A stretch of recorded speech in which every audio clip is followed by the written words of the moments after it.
Join us each week for some booze-free banter about life without booze. If you're entertaining the idea of cutting back your booze by a day, a week, a month, or for the rest of your life, we would love for you to tune in. Buckle up and come along for a ride that may just change your life. Just a heads up, some of our conversations we have may be triggering for some. Reach out to your local resource support centre. If you're in Australia, that's Lifeline 131114. Hey, Maso. Hey, Breeza. Did you know that Altina La Vie en Rose is a non-alc rose style bubbles? It's gorgeous, crisp, citrusy, creamy, and full of rose petals. Just try. I know you've tried it. We've tried it, and we both love it. Love, love, love it. It's the best. But I've gone rogue today. Well, I haven't gone rogue, but I've chosen to drink Altina's Light Me Up, baby. Oh, and I poured it. I poured it straight from the can into a crystal wine glass. Oh, you are so fancy. I'm so fancy. Fancy pants. So good. Can I just give a little shout out to the good friends at the Good Cocktail Co. who sent us a bunch of goodies. We've actually got the daiquiri, Cosmo and Margarita. They'll make an appearance in further eps, but this one I drank today, it's the mojito, and do you know what? It's gluten-free. Oh, tickety-boo. So thank you to the Good Cocktail Co. Yum, yum, yum. Now who have we got on today, Maso? We have got an absolute legend. What a guy. What a guy. We have got booze-free dad, Greg Jennings. You will find him at Jinx. Booze-free bad? Booze-free dad. Where do we find him? He's on Instagram as booze-free dad. Yes. And he is, there was just... his vulnerability to be able to share his story, there's just so much power in his vulnerability to just give everyone permission to just give the booze a flick. 100%. We had some good banter with him too today, I feel. We sure did. He's a ripping bloke. He's our kind of blokey bloke. Like, yes. Just a solid 10 out of 10, I'd say. Absolutely. And just loves his boys and is just all about generational change. He's doing this to make a difference. So, and loves helping other people as well. Like, he gets a real kick out of that. And people have been reaching out to him from all corners of the globe through his Instagram, which is, Booze Free Dad. Write it down, peeps. And, he's now getting a kick out of helping others, all organically. And he's just zest for life. Like, his Instagram posts are just so authentic and up and about, aren't they? Like, you can't help but get swept up in his love for life and who he is and loving himself sick and great. Yeah. And he's just got some great little one-liners as well that you'll hear us drop throughout the pod. And you just get on his page, deep dive down in there. There's just so much goodness in there. We're massive fans of his pep talks, aren't we, Maso? Yeah, we really are. Actually, we're his number one fans now. Yes, we are. We totally are. And I feel like Greg is a ripper cheerleader for others. Yes. What's the male version of a cheerleader? Or we just call it a cheerleader in general? Mr. Cheerleader. Mr. C is in the house. He's just a great cheerleader for anyone who's just even wants to give up booze for a day, a week, as we say, a month, a year, whatever it is. Yeah, he sure is. He gave us a real good pump up too. Thank you. We love that. He gave us some amazing feedback, so thanks. He just thinks we're real loose units. Let's get amongst it, shall we? Yes, welcome, Greg. A big warm welcome to Greg, otherwise known as Booze Free Dad. Welcome, Greg. Hello, Breeza. Hello, Maso. Hello, both. Welcome, mate. Welcome to Booze Free Bants with Buddies. Thanks very much. This is history making. I just want to point out this is the first bloke we've had on that's here to tell their personal story. Well, so no pressure, Greg. Yeah, I hope I can fit the shoes. We've got faith in you. We've got you back. All the trust. Great. Yeah. Can I just share something with you guys quickly? I just congratulations on your podcast. Oh, thank you. Thank you. That's so nice. It was an interesting one when I first started listening to what you do. And it's full like a don't judge a book by its cover scenario for me. Because your pod, like even your theme song, like what's going on there? It's classic, like it's really funny, and I'm just like, what is this podcast? And then hearing you two together, like far out, you just took me back to like I'm sitting with my mates bantering. It was just chicks almost banter the same as blokes all around alcohol, and we all do the same shocking things. I love that. It's interesting. We've had a couple of DMs from females saying it just feels like I'm with the birds at the pub when I'm listening to your banter on. Yeah, couple of loose units. Yeah, totally. And then it just, I get that fear. Oh my God, is that what they're talking about? Yeah, right. Okay. Wow. They've gone there. Yeah, they went there. Yeah. No, it's not just us. Yeah. So but well done.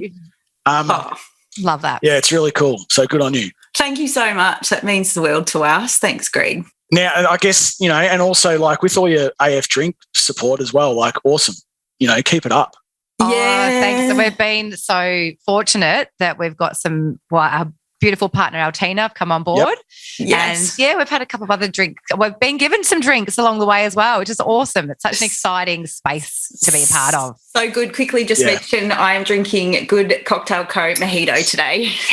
Thank you, guys. And how's that? So, it's really, really good. It's actually gluten-free for all those gluten-free fans out there. Nice. All right, Greg, we are just going to throw you. You've heard the podcast before, you know how it rolls, and we just throw you straight in the deep end. Straight up, tell us a shame story when you've been on the gas. Go for it.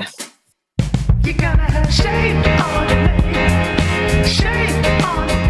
Well, I've been thinking about this one, and the shame stories, like, wowee, don't they bring back some memories? Like, and I'll be straight up. Like sometimes they're pretty triggering because they do just bring back. Oh God, I remember that. And it brings up some bad memories sometimes. But it's good because everyone can relate to them, right? And then you sort of get inspired and realise you don't want to feel like that again or do that again. So I've been chopping and changing what I could share with you, but would it be a time that I woke up nude out the front of my hotel room in the Gold Coast? We don't have to go into that, but I thought I was going to the bathroom, but I stepped out of the hotel room. Oh. Not ideal. You sound like us, Greg. We've got a library full of them. So. Yeah, shocking. There's stuff like that, but then, I had been thinking about it leading up to this, and there was one, and it's important for I guess parents, and there was a time when I came home from work one day, and I'd gone out into our back shed, and it reeked of booze. Ooh. And I think it was a Monday or a Tuesday or something. And I'm like, I went inside, and I went, my wife Nicole, and I've gone in. What happened in the shed? Have you spilt some alcohol? Did I spill some alcohol? And she goes, no, And there was a few empty cans in there. And I'm like, that wasn't me, because often sometimes you think, oh, what have I done when I'm drunk or whatever? And it wasn't me. And then what we worked out, my young son at the time, 4 or 5-year-old, he'd been out there and just playing quietly out in the shed, and had got his hands on some of the alcohol.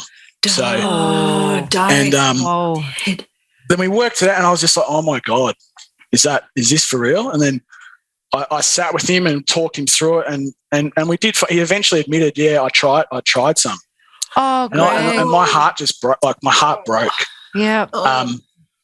And then we worked out that he'd been inside, and because my wife I think she was home working or something, but he'd been into the fridge, taken out a can of Guinness from our fridge, took it out to the shed, and cracked it. Right. And because there was all this beer poured in a bucket, and he didn't like it. So he was just pouring it all in there, and he tried a light beer, a draft, a Guinness. A real big beer tasting. He had a full, like, what do they call it? A paddle. A paddle. And then the clincher was, I'm a Hawthorn supporter, and I had when they won the premiership in 2008, they released a slab of commemorative beers. We're not talking about that flag, please, Greg. All right, let's just say it was a commemorative. I do apologise. Right. We won't. That's a whole nother podcast, right? There's a few shame stories from that grand final celebration or commiseration. But what had happened, he'd also grabbed one of those cans out of my collection. So you'll be happy with this, Breed. So he broke my slab of 24 collection, and he cracked one of them, and I'm like, what is going on? I'm like, this wasn't me. because I'm not cracking one of those. And so I think then that was it was around it was a couple of years before I stopped drinking, but that was like a real clincher and a real like a slap right between the eyes of like what that's from my behaviour. Mirrored you. Yep. Absolutely. And thankfully he didn't like it, and he felt I felt scared, he felt scared, and just I was so ashamed of that environment was there for him to trial, I suppose.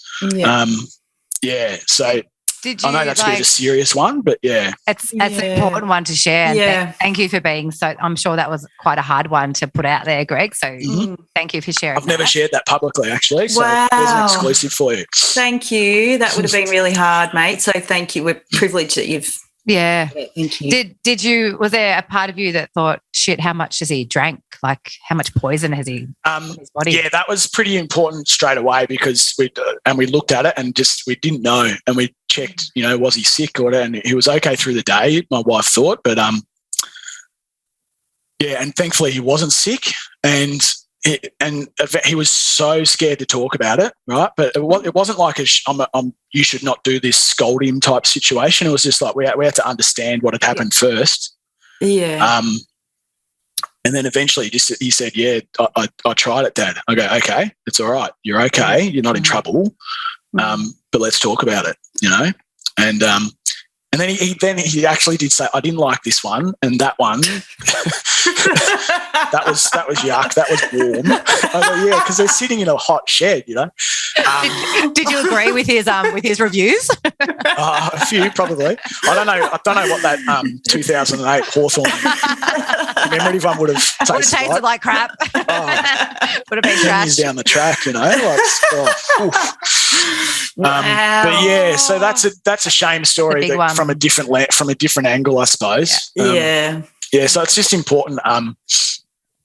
As a dad, that was a bit of a clincher of like, wow, that's my fault. I've created that, and I'm still ashamed of it now. But it's also it's been part of the inspiration for where we are now as well. You've turned that negative event into a real positive event.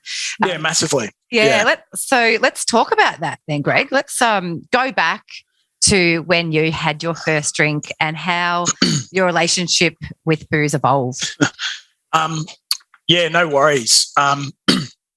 So I remember as a kid, I would try the froth of like my dad's beer or my grandpa's beer in like a little Vegemite glass. And I think that was just a bit of an Aussie thing. And I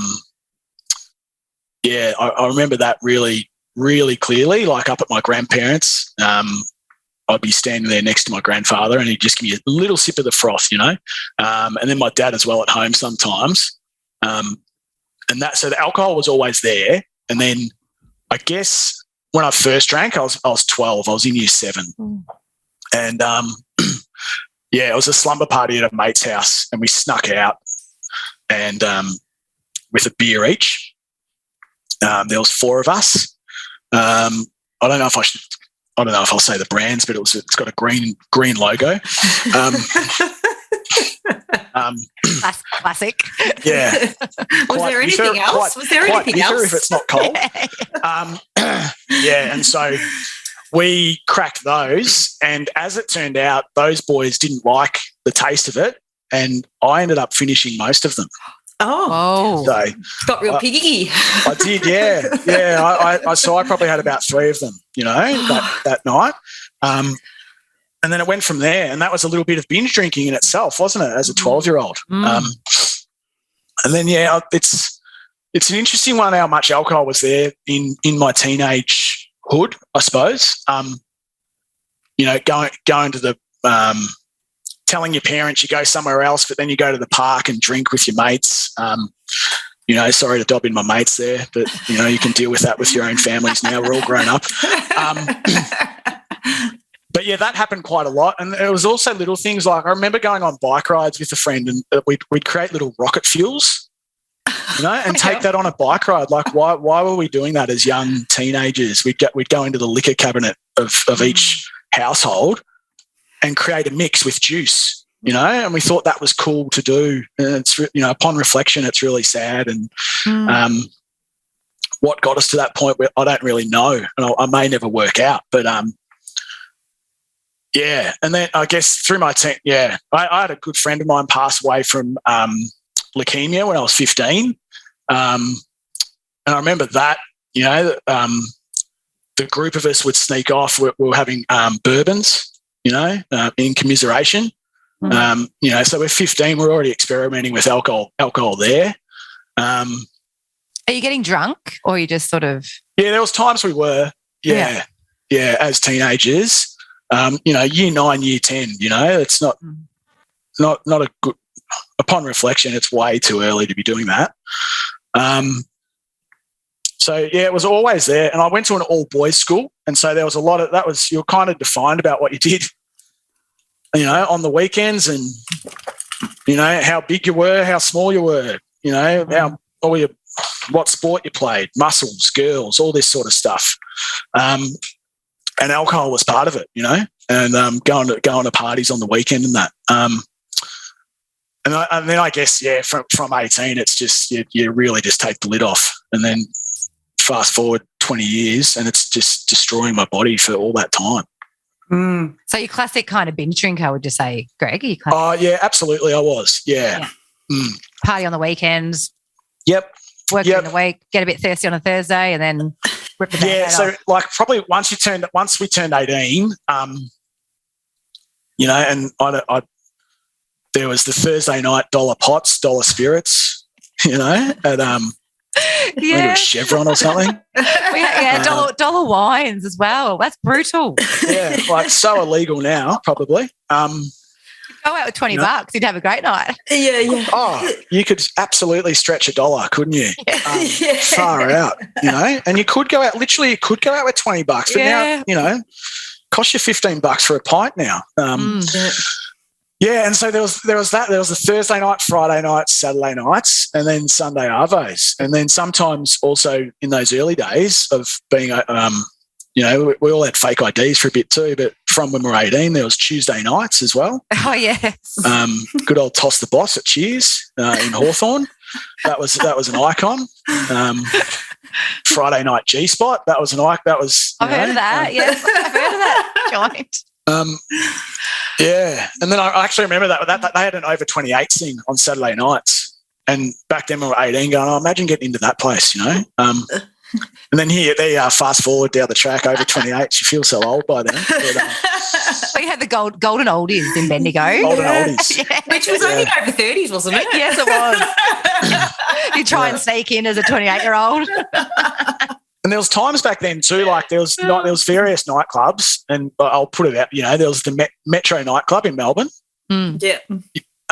For the young kids looking for a bit of an opportunity, you'd get the doors open at 8 p.m. and it was free alcohol for 2 hours. Wow. Whoa. How is that a thing?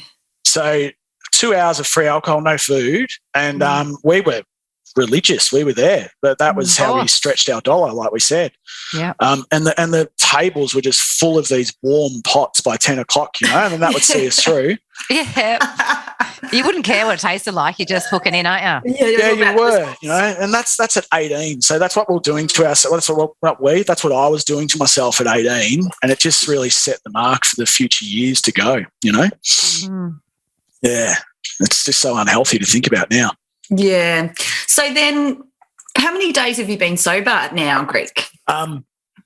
So today it's 764 days. Wow. Hey, well, that's huge numbers. That is massive. You.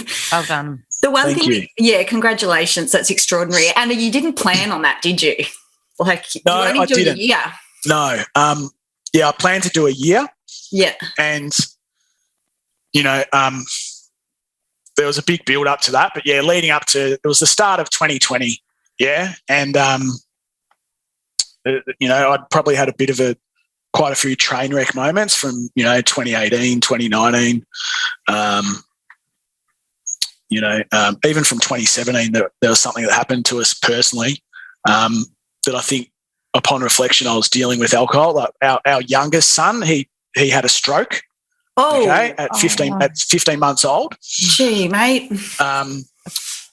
And at that time, I stopped drinking while I was in the hospital because you flick a switch and you go into protection mode for him. So, but then once he recovered from that, and we were very lucky that he did recover from that, and you wouldn't know now, but I think once we came back into the real world as such, and you sort of get back into your rhythm, and then the drinking started again. And then I think there was probably a lot of self-medicating to deal with that stress of what happened.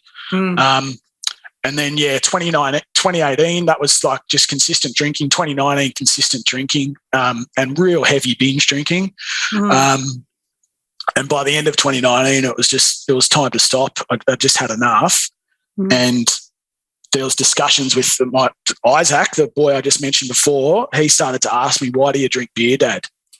Oh, that's a big little truth bomber. Yeah, totally. And then young Xander as well, his little brother, who I just mentioned then, who fell ill that time. He started to get on board as well, saying, "Why do you drink beer, Dad?" And I didn't have the answer for them. It's such a great question. Yep, totally. And lots of people wouldn't be able to answer it. You couldn't either. No. Why do we drink? Yeah, and to the excess that I did too, So at that point I couldn't explain to them or fend away that I do it, it's okay to do it, because I couldn't moderate, So I wasn't. There was no in between for me. And then from that time, that's then they started to say, "Well, why don't you stop drinking?"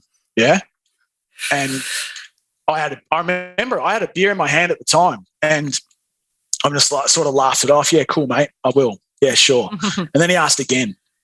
And again. And then so I said, "Yeah, I will. And I promised them that I'd do it in that Christmas of 2019. And then, I quit on that New Year's Day. Yeah. Was it a promise that you were dreading, or were you just like, "Yeah, I'll do it, mate"? Like, was it something that you... No, I sort of did it. "Oh, yeah, I'll do it, mate," initially, but then I really did think about it. And then there was that, and then just enough of the binge drinking with, the impact it was having on my family. It was becoming too evident, and saying sorry all the time to my wife and "I won't do this again." Like, it was just building up. Yeah. And then so them asking me to do that at that time, that was probably pivotal, and that was probably what I needed to go, "Yeah, I will do it." And then I set myself, because I'd done dry January and stuff before, dry July. I haven't done no goon in June, or whatever it was you guys wanted to create. Did you like that one? It definitely stood out. I think you've got something there. Just polish it around the edges or something. We'll work that out. But yeah, I had done breaks before, but then it was just like, no, I need to do it. I'm going to take a year off, and see who I can be without the alcohol.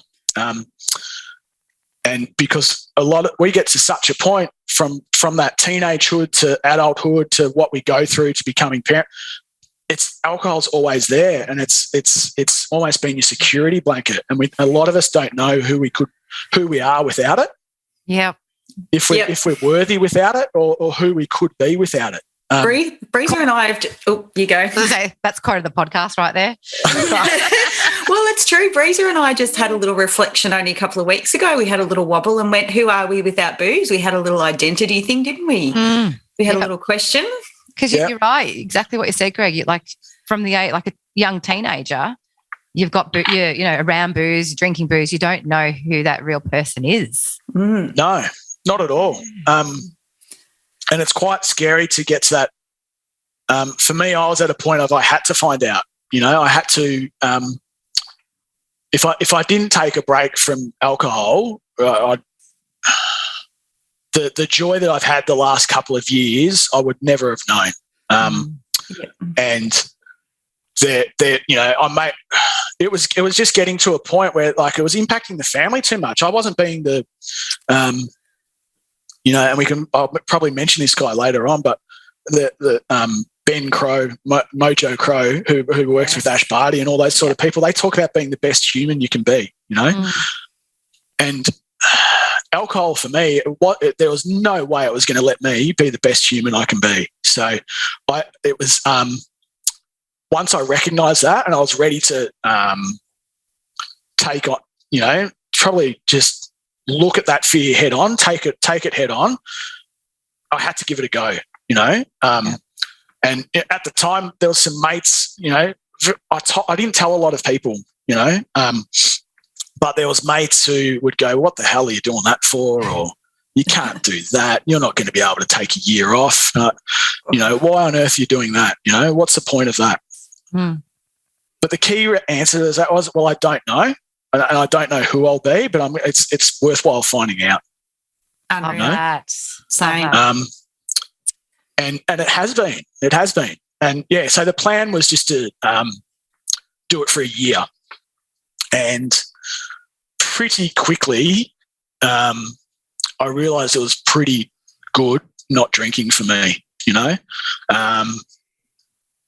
And then that year, it didn't seem, at the start of the year, it seems like, God, that's so far away. Like, how on earth, you know, because you get through dry January and then there's February and it's still summer and it's still drinking time and it's really hard, you know. And then you're parched in March.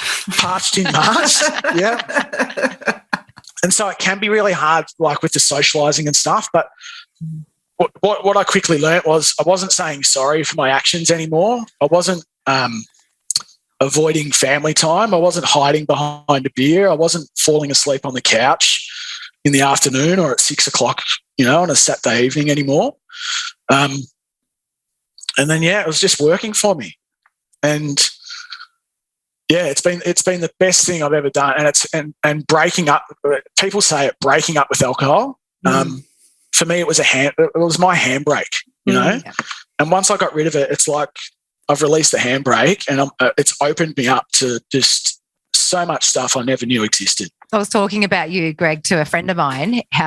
So it's my friend's husband, and he's quit alcohol. I think he hasn't had a drink for 4 months. Awesome. And he rang me and he said, Breeza, you've inspired me, mate.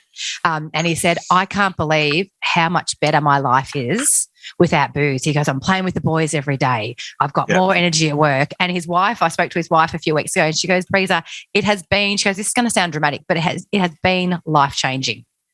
And just hearing that, you're just like, yes, just like fist pumping. They've just been given a gift. Yeah. And they've given a gift to their children. It is a gift, you know.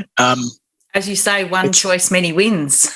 Yeah. Yeah, that's right, Maso. That's your little line, isn't it? That is something I've been rolling with. It actually gives me goosebumps thinking about it. It is. And it really is. It was a massive choice to make, and it's a scary one.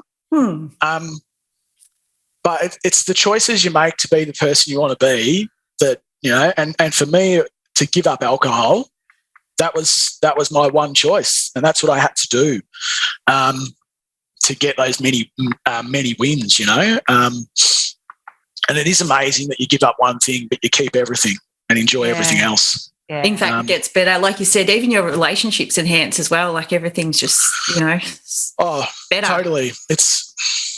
There's a trust in myself, and there's a trust that I get from other people now that's brought it and that's come with it. And it really does open your eyes to other things, you know. You almost see the new in the old. Like you see new stuff in the stuff you've lived all the time, but it's the stuff that you've never noticed, you know. And I guess taking away the alcohol, it's almost like a shield you put up on yourself, isn't it? You know, you hide behind the booze for so long. And then once I stopped and you peel it all away, geez, there's a lot of stuff you uncover and when you do it. And it was bloody scary initially, but it's so rewarding now. And I wouldn't change it for the world. Good on you, mate. Yeah, inspiring. And then it was meant to be 1 year. But it got to that point where this is working for me. It's working for us. It's working for me, being the dad that I want to be, being the partner that I want to be, being the human that I want to be. So I'm not why would I go back to it? You know, and here we are a little bit over 2 years, and I may not go back to it ever, you know, and I'm not afraid of that. I'm completely okay with that.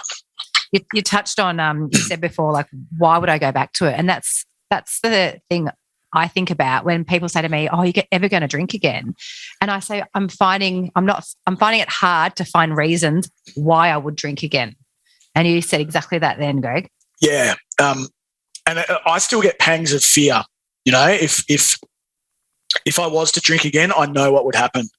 And a lot of books you read, a lot of people you listen to, and I think it's even been brought up in this podcast before, but people who stop and then possibly go back, well, it's you guys have experienced it and may say yourself probably with chopping and changing over the journey, sometimes you'll go back to it, but you go back to it even harder. Yeah, you know? real hard. And really quickly, you know?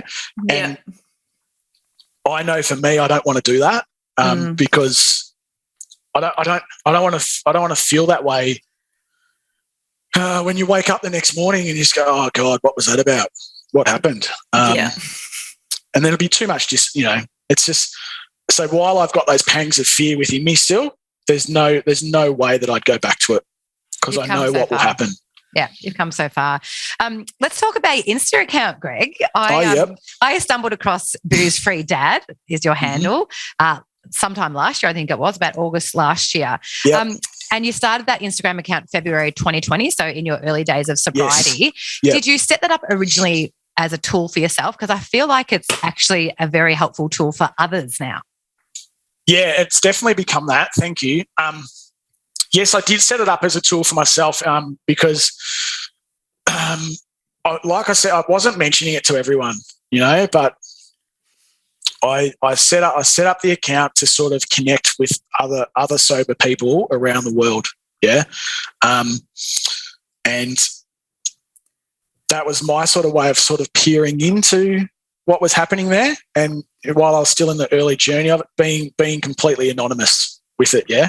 I started following a couple of people in a couple of years leading up to stopping. And I was mentored by some people and reaching out to a friend who's now a friend in the UK, Nadia, her name is. And yes, I did finally remember to mention you in these podcasts, Nadia. So, Hi, Nadia. Hi, Nadia. I was actually going to chime in because I was like, I know about Nadia, but yeah, hi, Nadia. Yeah, right. And she was awesome, you know, and listened to me, responded to me, doesn't know me from a bar of soap, but helped me, you know. And then setting up the Booze Free Dad account, I guess it was a little window to where I wanted to be, and I wanted to be. It's like accountability. I put it out there as to be accountable, and then start to share my journey and sort of blog about it. And you know, it wasn't designed to help people initially. It was all about helping myself. But it's become something now that is it's grown organically. Like it's not it's more about just sharing my story to help others, you know, and to show it's possible. That's helped me, Greg. Thank you. It's so infectious, like the positivity that you have and your little pep talks. And you've got a real zest for life. And I love that. You always finished your little copies with a little quote at the end or just a couple of little lines like binge life, not beer, or one choice, many wins. You continually talk about how much you love yourself and your gratitude for life, and it is so infectious. Like even if you're feeling ordinary, you go and pop you on and you're like, oh my God, you can't help but be swept up in that as well. So, and I listened to your, you were talking to Danny Carr. We've both listened to that episode as well, which was fantastic. Hi, Danny. Thanks. She's amazing. She's awesome. She's brilliant. She's coming on too soon. Yes, we're looking forward to having a chat to her as well. And obviously, Nadia, being somebody that you don't know but reached out to you and she's been a mentor, are you mentoring people now? You did mention you've got your couple of different platforms. Yep. You've been really generous opening that up to random strangers. Have you found people are reaching out to you as well? Yeah, I have. And it's been quite amazing, you know. And it's sort of, once I started to share some videos, like me talking, being like really authentic and just not you talking crap, really. I was just being honest. Yeah. I was going to say, sometimes you just cut and laps in your backyard. I am, yeah. And the thing was, when I do share all my stuff, a lot of it is just sort of, okay, I've got to talk about that, you know? And if the day I start to script it is the day that I'm going to have to stop doing it, because that's when I'm not authentic, you know? Yeah. I find when I'm ad-libbing, I'm just talking, and that's me, like right now. But people have reached out. So, and it did help. Like, it's great that you mentioned Danny, because I did do a podcast with her early last year, 2021. And after that, it sort of just went a bit, not berserk, but people did start to reach out from all over the world. Don't be shy, you blew up. It was really, really humbling and really not scary, but like pretty awesome that people were reaching out to me, you know. Incredible. So good. And taking the time to respond to them, yes, I have. And, you know, there's a guy, Sean from Beaver Creek, Ohio. I can never say Ohio. Yeah. Hi, Sean. Yeah, so he's coming up to 1 year sober, right? And he reached out to me on his day 2. Like, absolutely scared. What do I do? How did you do it? I've got kids as well. And it's people like that. If you don't respond to them, you know, that they may not be on the journey they're on now. And there's other people, you know, there's friends I've got in Sydney now, friends in the UK, friends, you know, it's pretty amazing. And a lot of them I haven't met, you know. You've created this community of like-minded people. And there's one thing that I must commend you on. I love how you don't talk about goals, you talk about them being tasks. Yeah. Talk about it being just get through that one day, and if you can get through that and you feel good, then the next day see how you feel. And if you can do more than 2 or 3 days off the gut and then just sort of continue on, I really like that. I think it's really a really helpful message. Yeah, thank you. And I guess from all the research and learning that I've been doing about it is like that's where setting goals can set us up for failure. Yeah. And even if put alcohol, for instance, if someone sets a massive a task of taking a year off booze, and you know they get to 5 months and got back on it. Did I achieve something, or did I fail my goal there? No, you achieved something. You know, you took 5 months off. And that's the scary thing about, not scary, but that's the thing about goals. So that's why I call them tasks or you know, aims, because if you don't reach the goal, it doesn't mean you've failed. Because you're doing stuff to try and reach that goal. And that's across all parts of life, I reckon. Yeah. It's still, I know Andy from Etch referred to it as learnings. Yeah. Did you go along? There's actually it's called the Festival of Failure. Oh, true. Yeah, I've never been. Sign me up. Yeah. I've missed it the last few years. Oh, obviously COVID, but prior to that I haven't been able to attend. But yeah, it's about people who have failed at something. They've had a crack and failed just to sort of normalise it. I love that. Yeah. Just getting back to your Insta for a tick, Greg, that was obviously one of a huge tool in your sobriety tool belt. Yeah. What else did you have? Did you have, podcast books, anything like that? Oh, yeah. I was deep diving pretty hard into Audible. And podcasts. And creeping on sober accounts, really, leading up to 2020. But it really did start,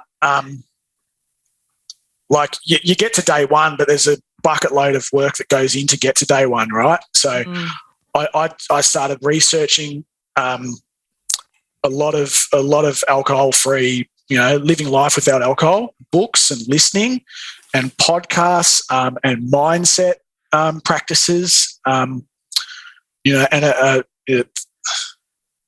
pretty massive and popular in Australia now is the Resilience Project, run by Hugh Van Cuylenberg. We love that. And their fantastic podcast, The Imperfects.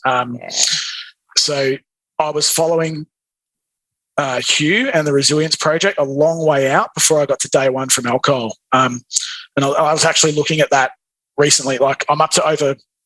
They've got a journal that you can fill out every day, right? A wellbeing journal.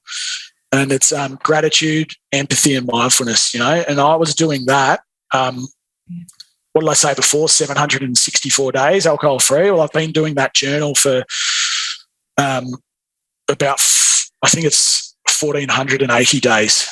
So nearly twice as long. So that practice about looking into myself every day leading up to that, it got me there. So it's almost like a solid pre-season, you would say. Oh, absolutely. Yeah. So there was that.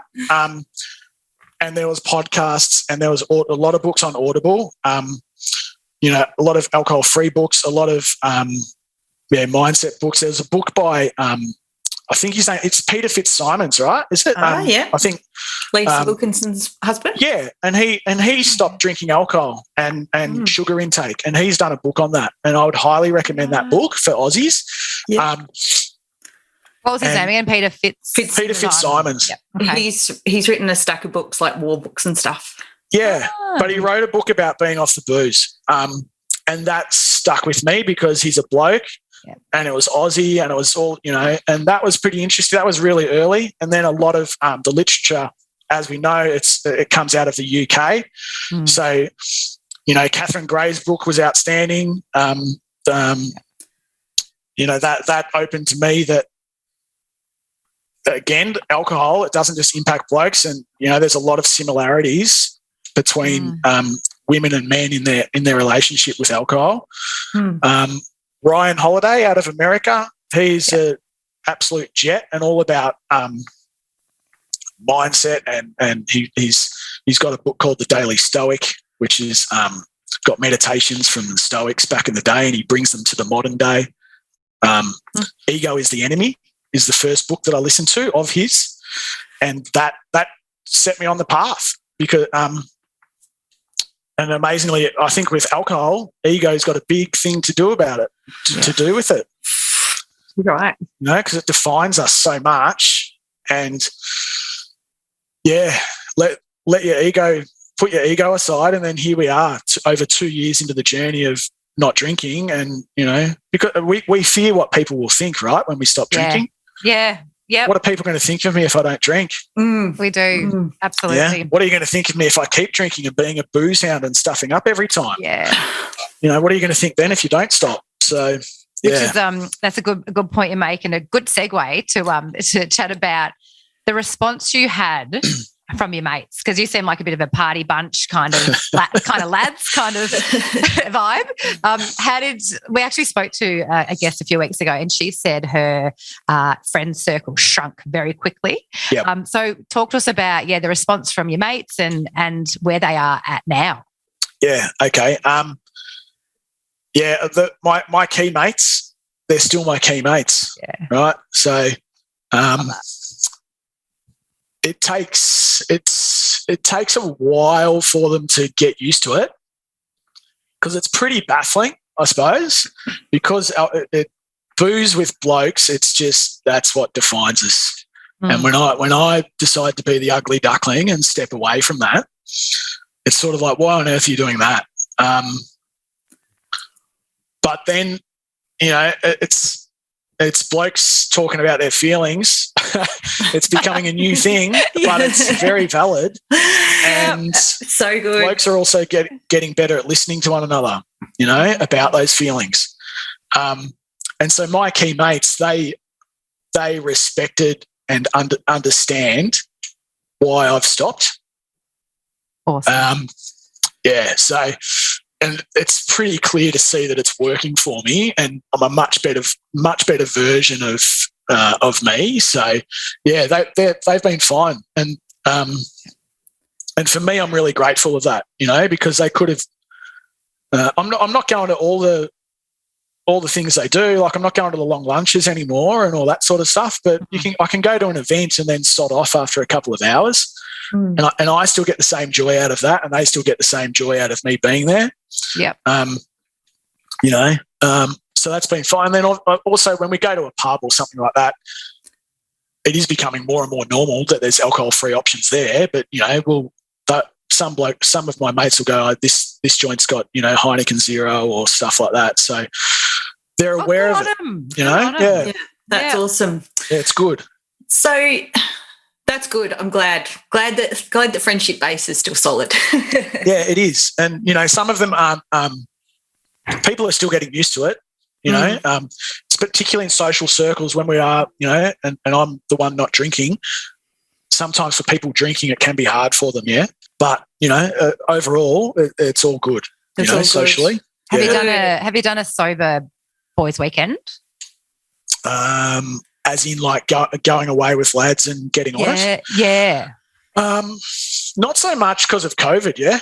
Yeah, true. Yeah. We've had that going on for us. But yeah, there was a time a while ago that I did, and I'd caught up with mates, my mates on the Sunshine Coast, and they were having a weekend of it in Byron, and I joined them there, and that was great. I spent the whole day with them, and I didn't stay the night, but because I didn't have to, I didn't have to keep drinking all night. I could drive home, so or back to where I was. But that was fine. So, and I'm comfortable with them drinking, and I'm comfortable being around people drinking. So for me, I've put that shield up or that trigger. It doesn't trigger me to want alcohol because I know the dick that I'll be if I do start smashing it. Just FYI, girls can be dicks too. Yeah. Can't we, mate? So absolute morons. Yeah. So tell us then, one thing that dominates beautifully on your Instagram page is the words generational change. Oh, yep. And also because you're such a wordsmith, and I really love this, and Jinx stands for, I'll let you say what it stands for and then I'll follow on with the question. Oh, yep. It stands for Greg, Isaac, Nicole, Xander. Love that. So cool. That's gorgeous. I really love that. So then tell us what the impact of quitting booze has had as being a dad. Yeah, I think it continues to be awesome, and it is awesome. And for me, it was to create generational change for my two sons, and show them that it's okay to enjoy life without alcohol. Because if I can show them that and give them, they can see that, dad, they won't associate dad with beer when they're 18. They'll associate me with 0% because they'll be well versed on it. And then the beauty of that is now with that, sort of semi-purpose, I'm now sharing that with other people to show you can enjoy life without alcohol. But like my dad's dad to my dad, so my dad doesn't drink now. And from your inspiration? Oh, no, that was prior. Okay. He had to stop drinking. That was the thing, but his dad drank, right? I never met my grandfather. I never met him. That was on his side. And then he drank a bit, and then he had to stop for health reasons. And then here I was, so that generation, what can I do? And I could see where it was headed. And like I said before with that shame story, if Isaac's mimicking me and trying to steal beer out of the fridge, like that had to stop, And so that's where the generational change comes from, and from having a crack to make a change. And to think like you said, you were 12 when you had your first beer. That's your son. How old's your oldest now? So he's 8. So that's him in 4 years. Yeah, totally. Yeah. It's a scary thought, isn't it? I know, and I know already it's having an impact on them. Like they now say, "Oh, when I'm older, I'm not going to drink alcohol." Oh. And they probably don't understand that yet at the moment, but it's a bloody good start. Of the impact it's having. They just want to be like their dad. Yeah, absolutely. So if I can show them a dad that isn't going to the fridge every 30 minutes for a beer, like how good, That's amazing introspection you've got to recognise that they're following you. Like whatever you do, they are going to follow you, because many people don't. Well, thank you. And it is.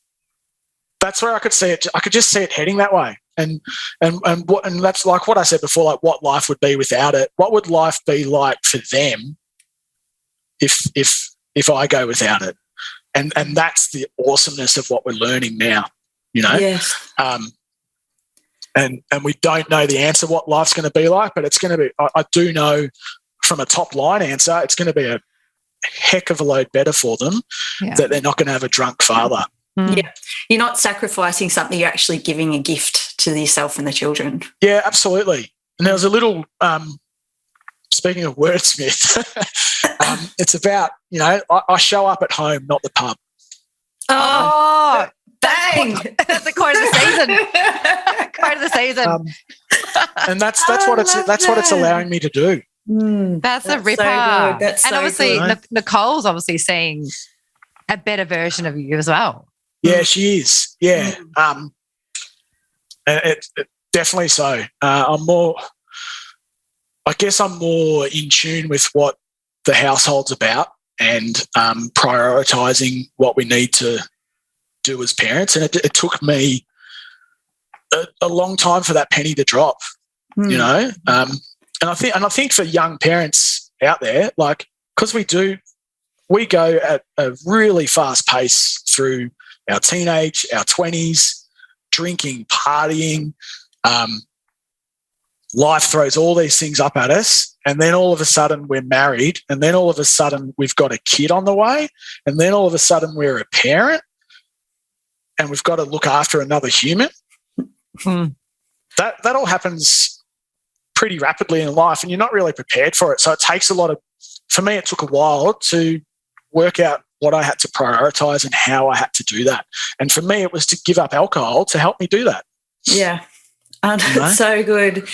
Greg, on your Instagram page, there's a particular post that jumped out at me. It's a photo of Kathy Freeman at the 2000 Sydney Olympics, and this is what you wrote. Okay. 20 years ago, I watched this race at Box Hill 10-pin bowling alley with the Reid family as we competed for our own league glory on the lanes. The entire centre stopped, watched, cheered, then continued rolling. I was wayward, recently awarded a 12-month good behaviour bond by a judge, and also awarded an opportunity to start a job in a radio away from home in another state. 20 years on, this documentary will be so fabulous to watch and share with my sons. I'm still learning about good behaviour each day. From many moments, conversations, actions and people, what I can pass on to my boys is this. No matter your age, gender, colour, sexuality or race, celebrating moments small or large and having role models play a massive part in our lives. Catherine Murch, nee Freeman, she became that for an entire nation. What a task. What an achievement. What pressure. What a gift. Leaning on, learning from, reading of, listening to and observing our selected role models in life is one of many ways we move forward each day. We can all be one. Some win gold medals, some roll a strike at the lanes, and some do everything in between. Yesterday's gone. Tomorrow ain't here yet, so enjoy today. That actually made me really emotional. Far out. It was so powerful, Greg. Thank you for sharing that. It moved me, and I think you should be really proud of what you've achieved. I do actually want to know about the good behaviour bond, though. Yeah, no, I can tell you about that. Thank you for reading that out. Like that, my words have just made me cry. Yeah, I got goosebumps reading it. Me too. It was really, really special. Thank you for sharing that with us. Yeah, no worries. And I think there's two words there: role model, and mentor. And I was, far out. Like, I'm glad that I've put myself in a position to be a really good role model now. That was a choice, though. You choose to do that, and you should be so proud of yourself, because so many people just float through life and not think about how their behaviour is affecting other people. So kudos to you for taking charge of that. Thank you. Thanks very much. And I guess, to let you know on that good behaviour bond. Go there. How old was I? It was the year 2000. We're at Box on the lanes. I think it was every Monday night. The Reid family were awesome. They were hi to the Reid family. Yeah, they were one of my high school. Barry, his name is. He'll be Big Barry. Classic Baz, absolute bustling Barry. Like is. And we went 10-pin bowling every week. Is that cool to do? I don't know, but we embraced it. We loved it, and so their fun. family were really dear to me and are dear to me. Yeah, and I think at that time, it's infamous in my family, and this is an exclusive, but I'd crashed my grandpa's car at that time, and it was one of those nights when I'd been out with my mates, and we went back to a mate's house, and I crashed there on his couch, and I got up in the morning and drove home. I wasn't far from home, but then I fell asleep at the wheel, and very luckily, not very luckily, but I didn't hit anyone. I didn't hurt anyone, but I ended up in someone's front yard, and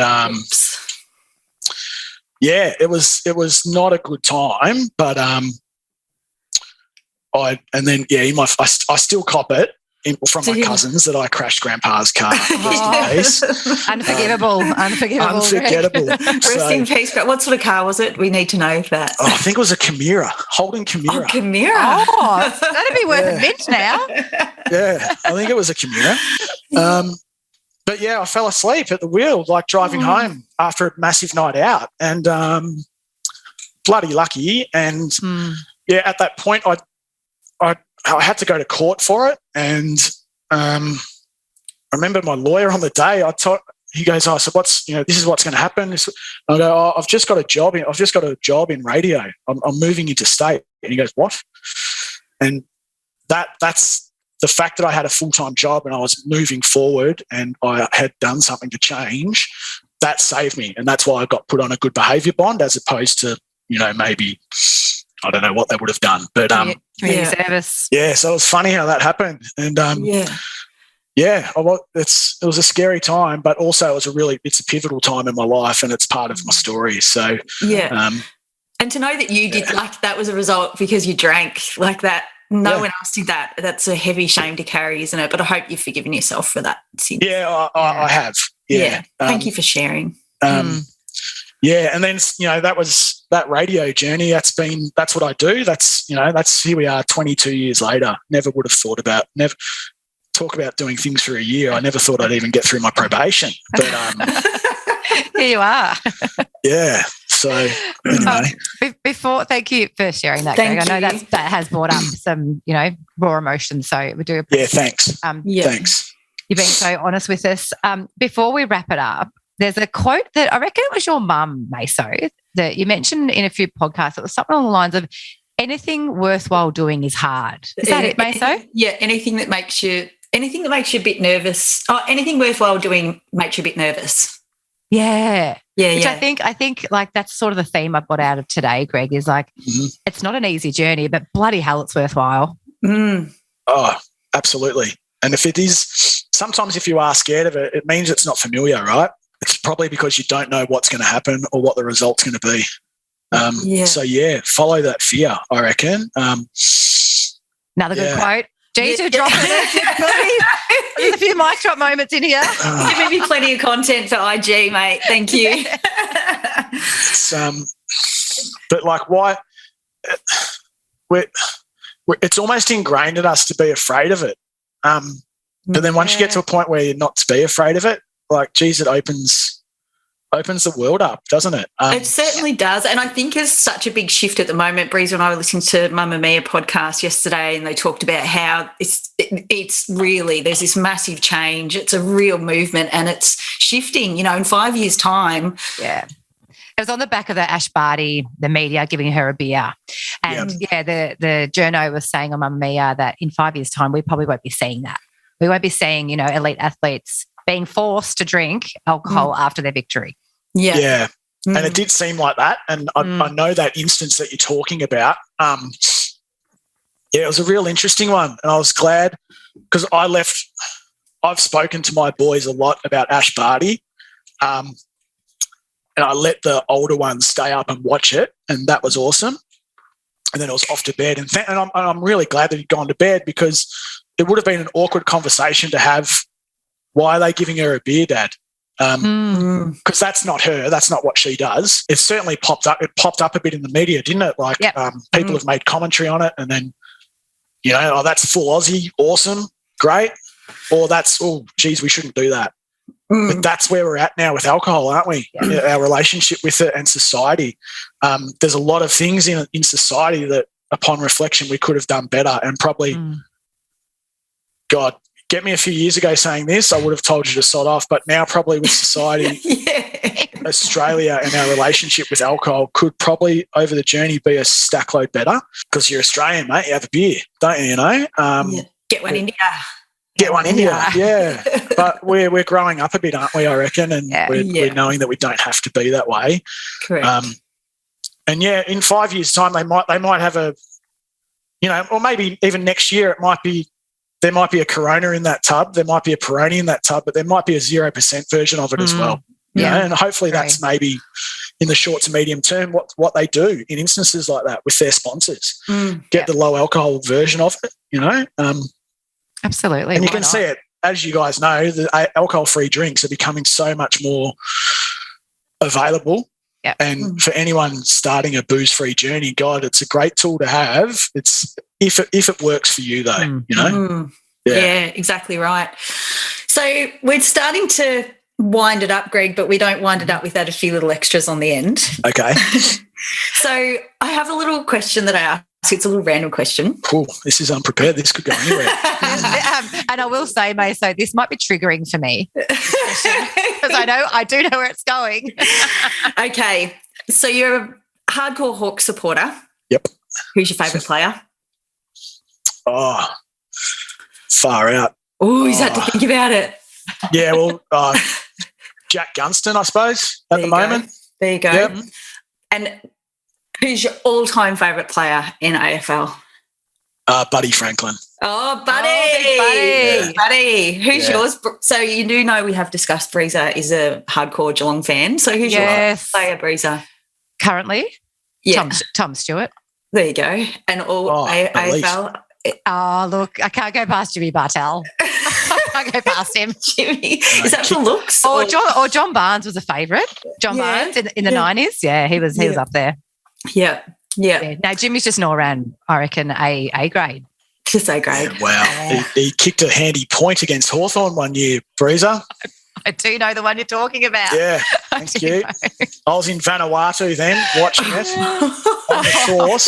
This is classic where I was when this happened. Yeah, and it was like a round one game or something, like far out. Yeah, I think it was our Easter Monday clash. Yeah, it's yeah, right. We've had some classic. We have had some classic. It's been a tough journey for the Hawks keeping the boys involved, to be honest, because they're little Hawks, are they? They've dropped off. Isaac's on board, but Xander is still. I'm still working on him. We'll be right. They'll come, they'll hit their peak again when the boys are in their teens or 20s. So perfect. Yeah. Oh, right. Thanks. Do you just buy them like doona covers, like Hawks doona covers, and just smother them in Hawks paraphernalia? I hand them down from my stuff. You've got a Hawks doona cover. I through my work recently, I got to actually meet Alistair Clarkson. Oh wow! And, we were making a radio ad with him. Cool. And leading up to, I go, could you ask his manager if it's all right if I bring stuff in for him to sign or whatever? And I was like, yeah, because I didn't want to bombard him. And then leading up to it, my boys were going, Dad, can you take this? Can you take this to him? I'm like, guys, I can't. So I just sort of bombard him. 3 little books for him to sign. But that's so my good. memorabilia, like it's a problem in this house because it's taking up too much room in the shed. No pool room. Oh. Well, I actually will share a quick story, a Geelong Hawthorn classic match. Oh, yeah. It was when Tom Hawkins booted a goal after siren in a home and away game. What a game that was. I was in a corporate box. Oh. How much of it can you remember? I was also pregnant and filthy that I couldn't drink because I was like 20 weeks pregnant and I was like, this is shit. But just the vibe lifted me, and obviously the end result, but I was fuming. Yeah. I had to host all these clients and I was sober Sally. Isn't that amazing that you're angry that you couldn't drink? Yeah. Yep. I was just not looking forward to it at all. And then here you are now, just both of you spruiking booze-free life. Yep. Doing a podcast and just getting around it, you know. Get me in a corporate box sober. I'll just be like, yeah. It's and 0% beers will be in corporate boxes pretty soon. I sense, you know, it's just becoming more normal. Yeah. So as we wrap up, we've got text regret. Text regret, you can't forget. Cellular memory deficit. Text regret. Look, for me, I think there's not one specific. Yeah, there's probably, and I did go back. I think because like you delete a lot of stuff, you know, going delete, that didn't happen. It's just quite a common thing. Yeah. But I think for me, like it's the text messages I received, right, and from from Nicole going, you know, you did this last night. So. Ouch. I love that you flipped that. Same. Say again. I love that you flipped that around. It's great. Thank you. It was a big, and I guess, you know, those texts were coming through too much, or in the messenger, just reminding me of, you know, you fell asleep on the couch at this time, the dinner table a couple of times, right? Just, you know, and that was in front of the kids when they were really young and stuff, you know. I remember getting a message about that and I just felt sick in the guts. And that's the stuff that sticks with me, really. Are you just sitting there like just falling asleep like weekend at Bernie's, or are you face planning? It was probably weekend at Bernie's, so I was getting upon reflection, I got it a lot from when I first started drinking. I would just get the nods. Oh, nod off, like henpeck. Yeah. Totally. Yes, the henpeck. Yeah. And then you think you're all right. And and I've seen it now with other people going, it's time to go. I say, no, I'm good. Oh, yes. To come out of it. No, I'm good. All good here. All good. Sweet. Yeah, I know what you're talking about. Yeah. So I used to do that a lot, you know, and that would happen from days of, you know, drinking. But there was a few text messages that I received, and that's, I do regret them because I was behaving in a way that wasn't, you know, being the best person I could be. But it's all part of the learning process, really. Yeah, absolutely. Good that you can reflect back on that. Yeah. So anyway, Thank you for sharing that. Thank you. That's okay. That's good. It's time for the recommendation of the week. I would recommend to anyone probably some Insta stuff to start following if you want. And I mentioned Ryan Holiday before. He's a bit of it's all about philosophy, on life and stuff. And so he shares stuff from the Stoics, and I'm still learning about them. But it's so much stuff that he shares and talks about is just perfect for the common day. And a big part of that is controlling the controllables. Yeah. Oh yeah. And that's a consistent one across a lot of people who talk about mindset and philosophy of what, you know, control what we can control. So Ryan Holiday shares a lot of stuff about that.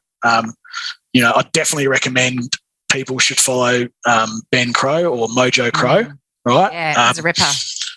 And even Emma Murray as well, who's a mindfulness expert, and she's worked with Richmond Football Club a lot. You know, and she, at the start of last year, you can go back, it's on Insta, she did a 21-day, you know, mindfulness practice to set you up for the year. So, you know, go back and look at that, really. That's cool. That's so good. And then I guess, you know, Brené Brown as well. Like I've even absorbed Brené Brown. Some of her TED Talks, bloody hell. And she's spot on, and she's, you know, just, embrace your vulnerability, Yeah. God, you've given us some good nuggets there. So many. You have been amazing, Greg. I just need to ask you, you've got a before and after photo on your Instagram with your, you get, what's it called? Rosacea. Rosacea, that's what it's called, yes. Can we share that on our Insta as well? Because the before and after was extraordinary. Yeah, you can. Gee, it's pretty filthy, that photo. I'll come come back. I'll circle back. Yeah, but it's just extraordinary to see you on the booze and then off the booze and how healthy, and you'd look like a completely different man. Oh, thank you very much. Yeah. And I caught up with a friend recently when we were away at Christmas for lunch, and I haven't seen her since I lived on the Sunshine Coast 10 years ago now, and had stayed in touch obviously, but like she actually said you're growing younger, by the way from stepping. And you have given us another one. Benjamin Button. We have a Benjamin Button in the house, everybody. Yeah. And I guess that's when you look at the photos, that's what you see, because some of them are just, it's the bloated face of alcohol. It's the look in your eyes. You're smiling, but deep inside you're not smiling. And if you look through them all, they're all there. Yeah. But the redness in my face, that was, I'd always get that, and my face would blow up from drinking, and yeah. Do you think you're allergic to alcohol? I possibly, yeah. I could have been. There would have been parts of it, because it would happen it got to the point it would happen nearly every time I drank. Yeah. Here he is, he's got party face. Party face? Yeah. Yeah. I've never heard of that one. Neither have I. Like early doors, I used to put foundation on. True story. Oh, bless you. When it started happening at pubs, I'd get a friend's, my girlfriend or, someone's foundation. A little touch up of L'Oreal. Yeah, that was part of the thing. He's got party face, and then off we went. So I could keep drinking. Yeah. Isn't it amazing the things that we do? We were talking about that recently. We take liver detox tablets and all these sorts of things so we can continue drinking instead of removing the booze. Yeah. That's the problem. Yeah. Yeah. Greg, you have been a bloody joy. Yeah, you're a bloody legend. You really are, mate. Thank you. It's been a good chat. That you're doing in this space and your vulnerability. Yeah, you are inspiring so many, not just blokes, but women, of all walks of life. Me included. Too right. Me as well. Included. Both hands up. Thank you. Yep. Yeah. It's possible. It is possible. That one choice, many wins. Everyone can do it. So please keep your pep talks up. Please keep them up. Keep them up. We love it. I'd love your Australia Day one. That was another ripper. Yeah. Oh, beauty. You always do them at the right time as well, I reckon. Yeah, I could almost sense the urge around Australia to have a massive day, so I sort of chime in on those days because all these events are triggering for us, So amazing. But I will keep sharing stuff because it's about helping other people now. I've helped myself. I'm helping my family, but I'm showing other people that it's possible to enjoy life without alcohol. So, you sure are. What was the thing? You're showing up at home, not at the pub. Was that what you said? Yeah, I show up at home, not at the pub. Yeah. Yes. So good. Love that. Thank you for your time, Greg. You've been so generous, carving some time out of your day to talk to us. We really appreciate it, and we've had the best time, and we can't wait for our listeners to hear this chat. Same. Good on you, Breeza. So much, good on you, Maso. Yes. Thank you so much. Yes. Thanks, Greg. Good on you, legends. This podcast is proudly produced by our audio engineer, music extraordinaire, Eric Ladd. We love you, Eric.